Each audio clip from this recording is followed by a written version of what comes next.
প্রশ্ন একটি নারীর নয়, প্রশ্ন হলো নারী জাতির, যার সঙ্গে সমগ্র মানব জাতির অস্তিত্ব জড়িয়ে আছে।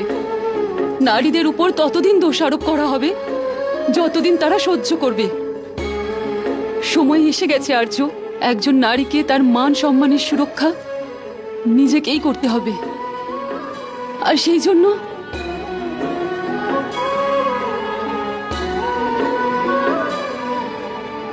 জন্য আমি এই অযোধ্যা ছেড়ে ততদিন বনবাসে থাকব যতদিন না নারীদের প্রতি অযোধ্যার আর সমগ্র আর্যবর্তের দৃষ্টিভঙ্গি না বদলে যায়।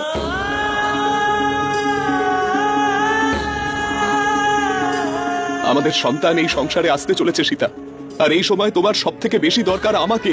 আর্য, এক রাজার সব থেকে বেশি প্রয়োজন তার রাজ্যের আপনার মুকুটের সাথে জড়িয়ে।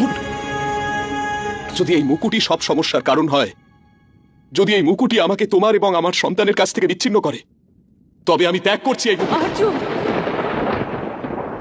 রঘুকুলের এই রীতি সর্বদা পালন করা হয়েছে। প্রাণ চলে গেলেও প্রতিশ্রুতি যেন না ভঙ্গ হয়। প্রতিশ্রুতি স্মরণ করুন আর্য, যা আপনি এই মুকুট ধারণ করার সময় নিয়েছিলেন। আমি সূর্যবংশীয় দশরথ পুত্র রাম এই শপথ গ্রহণ করছি যে আমার প্রতিটি নির্ণয়, প্রতিটি ভাবনা আর প্রতিটি সম্পর্কের থেকে বড় হবে আমার কর্ম, আমার বংশের মর্যাদার অনুকূলে হবে। যে এই মুকুট ধারণ করার পরে আমার জীবন, আমার প্রজা এবং তাদের ভালোর জন্য উৎসর্গ করছি। रघुकुल रीत सदा चली आई, प्राण जाए पर वचन न जाए। কিন্তু কথা তো আমি তোমাকেও দিয়েছিলাম সীতা, যে সর্বদা তোমার রক্ষা করব, সব সময় তোমার সঙ্গে থাকব। চিন্তা করবেন না আর্য, আমার বনবাস কাটানোর অভ্যাস আছে। তখন আমি তোমার সঙ্গে ছিলাম সীতা, আর এখন তুমি একা।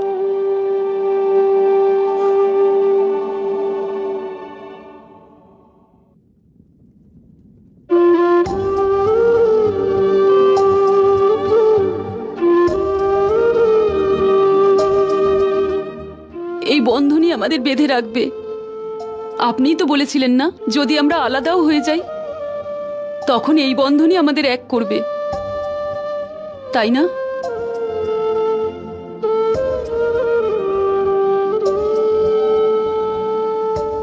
অনুমতি দিন। এই সিদ্ধান্তটা তোমার, আর আমার কাছে অনুমতি চাইছো? সিদ্ধান্ত একজন নারী নিয়েছে, অনুমতি একজন স্ত্রী চাইছে। এই সিদ্ধান্ত আমি এই সমাজকে একটা নতুন আলো দেখানোর জন্য নিয়েছি। একজন স্ত্রীর চরিত্রের লক্ষণ রেখা কেবল ঘরের চৌকাঠ অবধি সীমিত নয়। একজন রানীকে তার অধিকার ত্যাগ করতে হবে, যাতে নারী জাতি তার সম্মান আর অধিকার ফিরে পায়। আমার মুখ দেখে আপনি তো আমার মনের কথা বুঝতে পারেন। আপনি জানেন এই যাত্রা আপনার সহযোগিতা আর আশীর্বাদ ছাড়া সম্ভব নয়। এখনো অনুমতি দেবেন না?